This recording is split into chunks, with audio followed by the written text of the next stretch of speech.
Hello, this is Keinan Briggs, athlete, coach, and mentor. Today's podcast number 5, is about mental stability, managing the mind for happiness on and off the track. This is a very important podcast. I hope I keep my thoughts organized for you guys to get as much information as I can across because this is an issue that is greatly overlooked when it comes to sports and greatly overlooked when it comes down to track and field specifically in any type of aspect because mental stability and being able to find happiness wherever you are is very, very important. So this podcast, I think, is probably one of my favorites. Now, the overview of this podcast, I'm going to go over and define my personal definition of mental stability. I'm going to go over what causes this mental instability. I'm going to go over who deals with this issue or these types of issues. Also, the mind versus the physical body itself. Creating consistent happiness. And the last thing, a winning attitude. Now, before I even start, this topic is very important to me because I guess, as a coach, I've done enough. I feel like I've done a lot. I see no challenge in getting an athlete physically better. Any coach can take an athlete through a workout and get them faster, stronger, successful, all these things. But the next part that I'm running into that I'm seeing as an issue that needs to be kind of overcome is this mental stability, finding happiness, finding joy, and getting success no matter what, whether it's the little things, the big things, and etc. And it's across the board. I'm having 5-year-old athletes, I'm having 17, 18-year-old athletes go through the same process, and I'm seeing that it's across the board. And even Kevin Love came out recently talking about his depression. And, it's a great story. And if you haven't read it, just, I guess, Google it. But it's important. And a lot of athletes go through these things and these different levels of depression, whether it's severe depression, whether it's just slight acute symptoms of depression. It's important to be aware of these things and to dive in and to understand, how do we go through it ourselves? How do we manage ourselves through this thing? How do we manage our children when they're going through these ups and downs of success and failure within their sport? And also, how do we manage our team and so on? So there's many levels of this, and we're going to be talking about these things. So the first part is defining mental stability. For me, my definition of mental stability is just finding a place where you're always even. So for me, a mental place is a mental state, a state of consciousness. It's a place where you choose to reside and live within. Now, obviously, on the physical realm, we can talk about physical as in California, where I live, But I'm talking about the actual state of consciousness. There is no physical place. It's when I am in the state of happiness, that's where I am. Everything follows that. Now, when it comes to mental stability, it's settling and being happy with no matter whatever happens around you. Your choice is to stay and live from this state of consciousness of happiness. And many times we respond to our external events. Maybe we win a race and we ran a PR, and that's the first race we run. So now this track meet is going to be great. Why? Because I had a personal best in my first race. I have 3 more events today. It doesn't matter. I PR'd in my first event. I feel good. But then what if we have a bad race in our second race? What if, we foul all of our jumps? Well, then if I'm responding, then that first race that I ran that was huge and great now just went to the pooper because I feel bad now because I ran a bad race or I fouled out on my jumps. Now I'm feeling bad. Well, what if I just chose to stay in that place of happiness? Hey, you know what? I fouled all my jumps. Why? Because I just ran my personal best in the 100. I'm running fast. I don't know how to run that fast on the runway. All these things are ways to create mental consistency, and mental stability. So my main thing is, how do we find, that mental stability? How do we find continued happiness? How do we find joy every single day when there are things that we may perceive as negatives within our existence? So what causes the mental instability? This is a huge part to understand. We can't find happiness without understanding how the pros and cons of our perceived happiness and opposite work. So the things that cause mental instability, it's simply you. You are the cause of your mental instability. Here's an example. Um, when I was little, I dealt with racism. I moved from Long Beach where everything was fine in my world. Then I moved out to Orange County, and I became aware that I was black, right? And I was teased. I was called names. I dealt with a lot. It was a lot of racism that I feel like kids shouldn't go through. However, it's a part of building character and being able to deal with these things. I also got teased. Everyone got teased, but I've dealt with all types of things. I'm pretty sure those who are listening have dealt with very similar types of experiences where they just didn't like it. Anyway, this is a personal story. You guys are probably going to tease me, but it is what it is. So when I moved out to Orange County, I was a husky kid. If you don't know what husky is, it's basically I was like a boy version of thick, right? When I played Pop Warner football, I was a kid that always had to wear the trash bag, and I had to run because I had to lose 1 or 2 pounds. I was a lineman. When I was playing Pop Warner, I was literally a guard. Okay, so just to give you an understanding, I wasn't fat. I wasn't heavy. I was just a dense being. I just was husky. I was strong, and I was dense. Moving forward, I had a big butt. All right, okay, I had a big butt. I just had a big butt, and the boys and girls would always tease me and call me bubble butt, and I hated that. I just hated it. And I forgot what happened, all my stories, but I remember crying to my mom, and I told her, the kids keep teasing me and they call me bubble butt. My mom's, she's laughing under her breath, and she was like, "That's a good thing. Trust me. When you get older, the girls are gonna like it." And I chose to do two things. One, I chose to accept my mom's comment that the girls are gonna like it. I accepted that. And fast forward, to being an adult, I get compliments, right? So it turned into a good thing.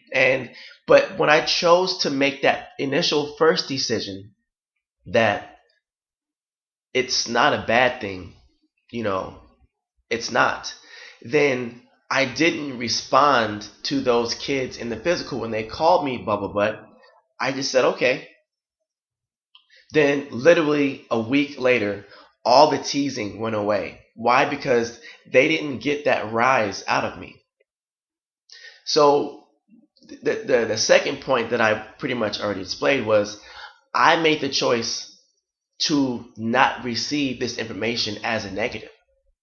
So when somebody tells you something and you perceive it and you receive this information, you're the one that decides what that comment means. So if I decide that comment is a negative to me, then I'm going to see that comment as a negative. Then that creates a negative emotion within me. If I choose to say, you know what, this is right, then it is what it is. Think about your own self. Let's say you're tall, right? Say you're a girl and you're 6 feet tall, right? Many times I've experienced that girls who are 6 feet tall don't want to be tall because there's no one in this world that's, tall in their experience, right? So when someone calls them too tall, well, then all of a sudden they may perceive that as a negative, and they start walking around in flats. My thing is, if you're tall, embrace it. Wear your heels, have fun. I have friends that are all ranges of skin tones and had different backgrounds. Just embrace who you are and be who you are and love who you are. When someone calls you, short, even though you're 6 feet tall, you're going to look at them like, well, actually, I'm not. I'm actually tall. So that comment doesn't interfere with your overall state of consciousness. It doesn't affect you. It has nothing negative to do with anything because it's completely wrong. But if you're insecure about your own self being tall and someone says you're too tall, well, then you may say, you know what, that person is right. I feel bad. I'm too tall. I can't take pictures with my friends who are all 5'5", 5'6", because I have to bend down and they're just so, they're so short compared to me. And I don't know. Well, that whole thought process is your fault because you decided to think that way. My thing is, well, why is it a negative that you're tall? When you go to your sport, maybe you play basketball and you're the perfect height for your sport. What if, the guy of your dreams is 7 feet tall and he only wants to date women that are 6 feet tall? I have no idea, but it all comes down to the way that you receive this information.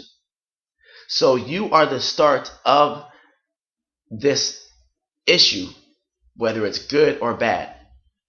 So the cause of mental instability is literally you.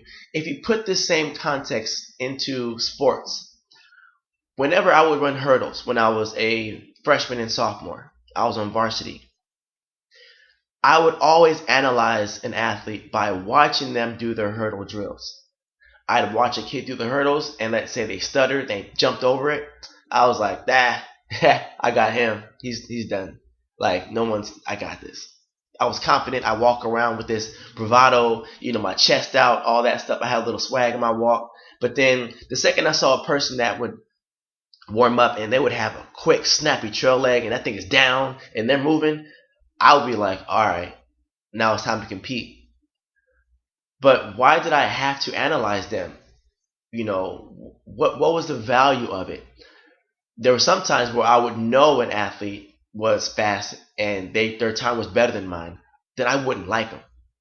So I had 3 different ways to receive information. I was too good, or I was realizing I got to compete, or I'm not going to win. But I decided that race well before that race even started. Well, that created the mental instability for me. So it's all on you. The person who receives the world of view from your point of view, your perspective, you're the one who decides and creates this mental stability or instability. It's not the outside factors. It's not the other things that are there. If you see someone that is fast in the state, well, my thing is beat me. You've ran whatever time, that's great. I want you to beat me here right in front of me. Because until then, you haven't beaten me. I don't care how good you are. And to be honest, Mr. Ashton Eaton, one of the greatest athletes in the world, I beat him when he was a freshman.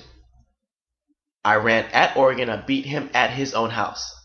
Now, he would beat me so bad today, but it doesn't matter. That day I beat him.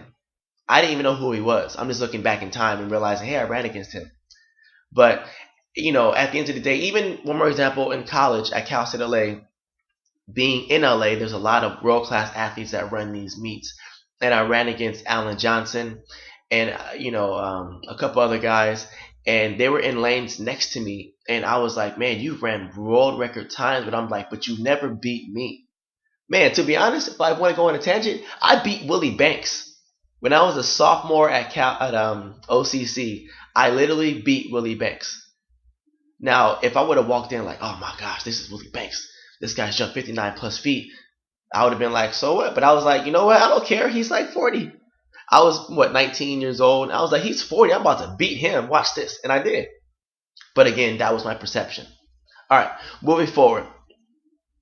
One little side thing for the millennials and the new generation is what also causes mental instability is social media.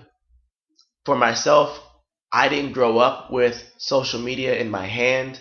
I wasn't born with it, but the new kids have. They were born with a smartphone or an iPad or whatever in their phone. And the issue with it is these kids are putting up a picture of themselves or maybe a picture of their personal best, and kids are looking at it and saying, "Oh, well, this picture's nice. I like it. I'm going to click like." Right? And then they say, "Okay, well, I got 150 likes on my picture." Then the other side of it is maybe your best friend posts the same picture. Maybe they just had better lighting or whatever, and they get 2,000 likes. Maybe someone shares it. Then the first person will feel as if they're not as attractive or they're not as successful because the likes aren't there. This new generation is basing their whole psyche off of the amount of likes they get. And if they don't get the likes, they're not as valuable. So it's very important that when it comes to the youth, these younger kids, is those numbers aren't important. But we have to figure out how to explain that to them. You know, specifically with track and field, it's tough because these kids, since they're used to seeing the numbers of likes and shares and comments on their pictures, they're expecting to see their name and a mark, and that mark needs to be better than before. One of my athletes, jumped, let's just say 17 feet. Well, her personal best is 18 feet. So she expects to jump 18.1 this track meet. The next track meet, 18.2. If she doesn't, it's a horrible track meet. Again, it all originates with her own perception of it. But she's blaming, people. Maybe she blames me. Maybe she blames the other people that are competing against her. Maybe she puts blame on her shoes.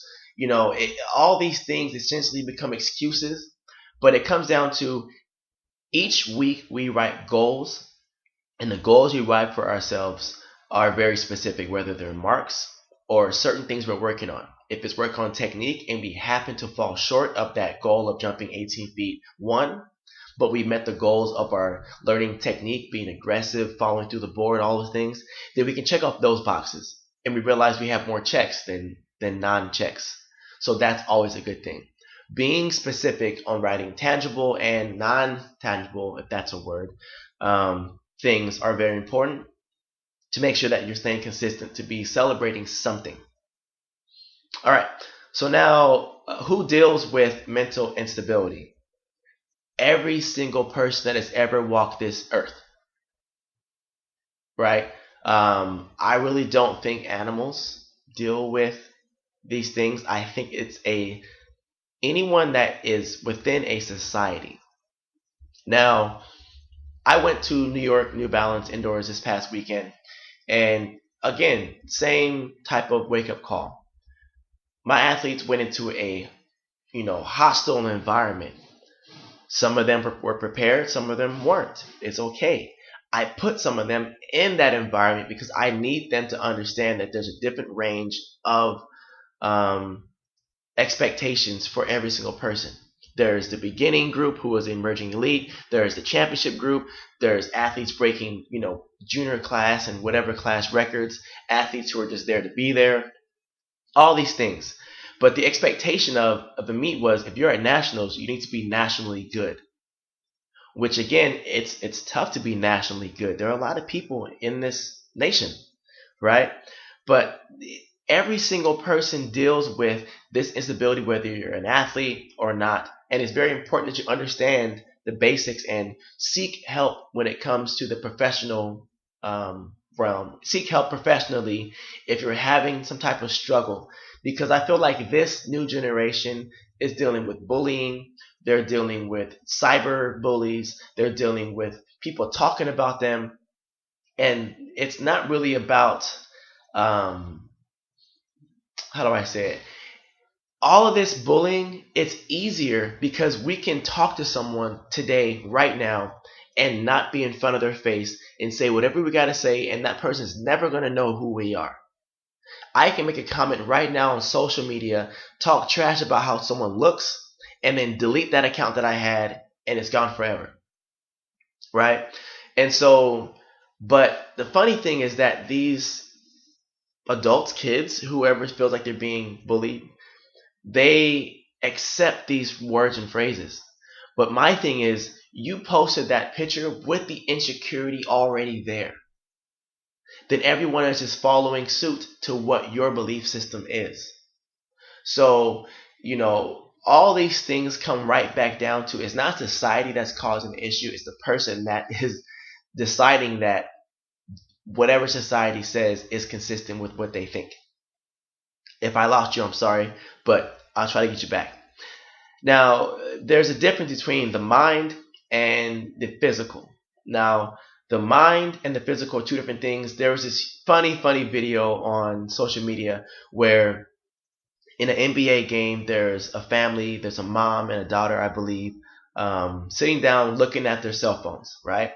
And the ball gets thrown or passed or kicked, whatever. It had a high velocity speed coming out of that ball.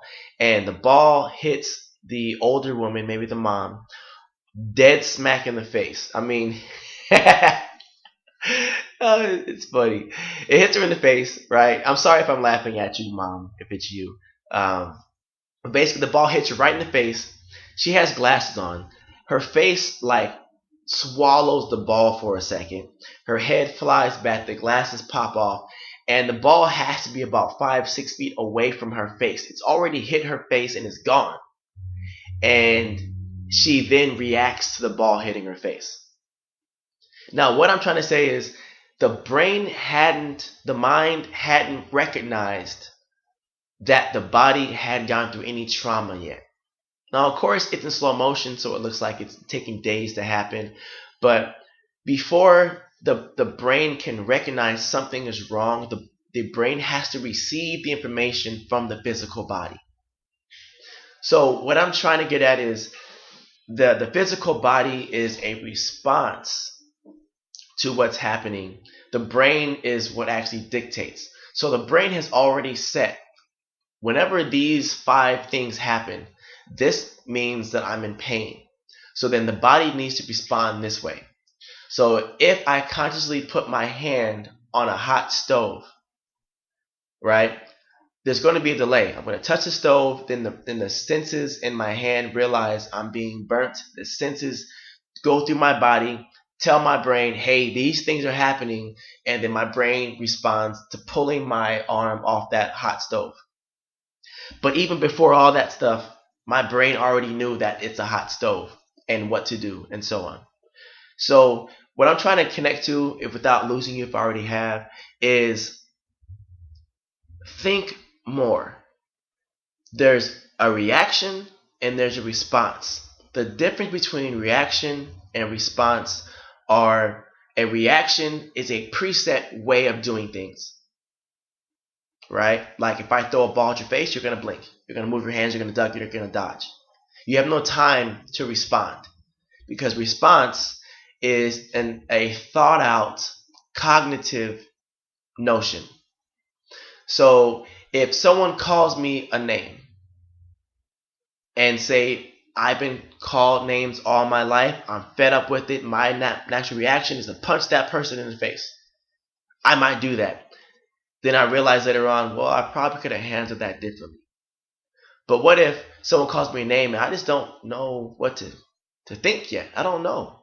Well, I'm going to respond now. I'm going to think, okay, well, you know what? This person's stupid. I really want to punch him in the face. But I don't really care what they think about me. I move on. I keep staying in my happy state of consciousness. A response is, I feel that how we need to live.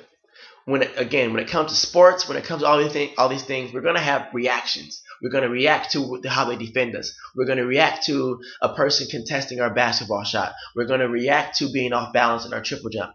All these things are reaction. But then we're going to respond in certain environments with, you know what? This environment is tough. It's nerve-wracking. I'm going to focus on what I got to do. I'm going to stay awake throughout my whole jump. I'm going to high jump and keep my eyes open. I'm going to do all these things to make sure that I'm trying to get the best out of my performance each time. So understanding the difference between reaction and response is good. Understanding that the mind is what controls the physical body. And when you think better, when you are way more cognitive when it comes to your actions, I think that's the right way to put it, then you're going to get so much more done. All right, now creating, this is probably the main thing, is how to create consistent happiness. If you've been listening the last 25 minutes, you create consistent happiness by simply choosing to be happy and not letting anything ever affect your happiness. That's literally it. So, whenever you want something, let's say you want to be happy, you first choose to be happy. Then you think about what happiness feels like. Once you thought about that and your body responds, as in it starts to feel happy, maybe your heart rate builds up or whatever, then stay in that emotion, stay in that physical place, stay in that state of consciousness. Then everything that you do from that point, don't think of being happy, think from being happy. Now, what that means is, let's say I want to be rich, right? Say I want to make, I don't know, a lot of money that makes me feel that I'm rich and have a lot of money. Whenever I have to spend money, I'm going to spend it. There's been a time where I had literally $10 in my bank account, and I wanted to go out with my friends and just kind of just celebrate life and be happy, but I only had $10. And my friends invited me out and they said, hey, you want to go out? And I was like, I do. They're like, oh, we're going to go to this nightclub or whatever. And I said, well, I don't know. I don't have any money. That right there just went against my own belief system that I had money, right? But I asked, well, how much is it? And they said, oh, it's $10 to get in. I went and I spent my $10. Why? Because I had money. I had $10. That club could have been $20, but it wasn't. It was $10. And I was able to go. So I thought from the place of having money. I thought from being rich. And it was, I want to go out. I have money to pay the cost to get into this place. Now, of course, some of you guys may say, well, what if that was your last $10? Like, you didn't have any money to eat the next day. Well, you're right. that night I went out, I was like, I may not have any money to eat tomorrow. But then again, I caught myself and said, I always have money to eat. I always have money to do whatever. And, I've been living in that place ever since then. And the last thing is a winning attitude. Well, you have to decide to always win. Now, what does win mean? Does it mean that I get first place?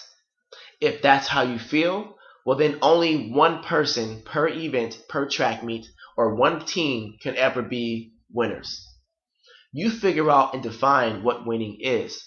Could winning be I found happiness and I stayed at happiness all day?